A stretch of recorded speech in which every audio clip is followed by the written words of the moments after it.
All right, I'm Omar. I've been with code enforcement 11 years, and I'm just going to take you through the house and show you some of the health and safety things we look for.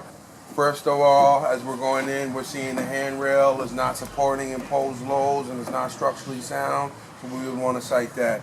And we would also want to cite this damaged riser right here because that's a hazard to the occupants, okay? As we travel inside, we want to try to identify safety and health issues. We want to make sure that the vents are stationary and we want to make sure they're in the right place. This outlet needs to be repaired by a licensed electrician. We want to make sure that you have the right amount of carbon monoxide detectors in the house.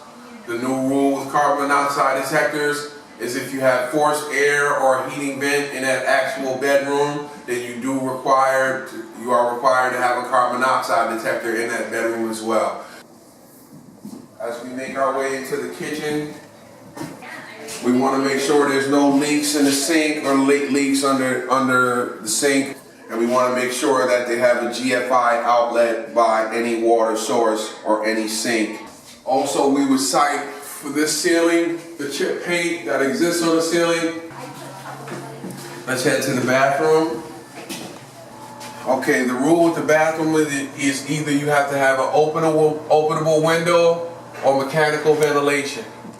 We want to make sure that the toilet is stationary, that it's sealed, and it's not leaking from the bottom. We want to make sure there's no damage to the toilet and it performs its intended function. Anything that's within eye level of children that may have chip paint, we want to have addressed to make sure that the kids are not dealing with any lead levels or anything of that nature. From October 1st to May 31st, the owner is responsible to provide heat to the tenant. If the heat is under 68 degrees at the time of inspection, technically that could be declared an unfit property and the owner would have to rectify that violation in a timely manner. There are 5 things that make a house unfit.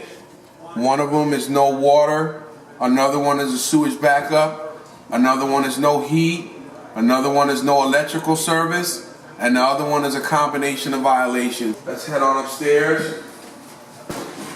On this floor, we talked about whether this floor would be a violation. It doesn't look good cosmetically, but it's capable of supporting imposed loads and it's structurally sound, so I wouldn't cite this as a violation. We were looking at this room and we thought this room was a bedroom, but the code states that you cannot exit one bedroom to another bedroom. So this room technically would not be good to be a bedroom. We got a doorknob missing there, doorknob missing there. Those are violations. Where we start to look at, we want to look at the bottom first. We want to look at the foundation.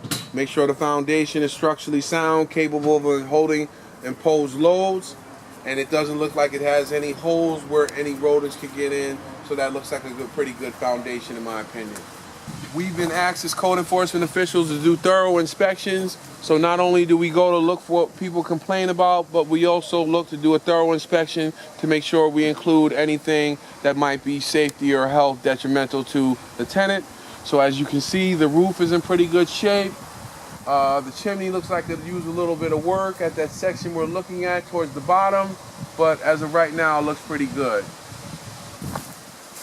This fence, which looks like it belongs to adjacent property, what I would do in that case is I would reach out to the owner of this property and I would let him or her know that the fence in the back of the property is in violation of the code, and I would ask them to either remove the fence, repair the fence, or replace the fence within 3 weeks.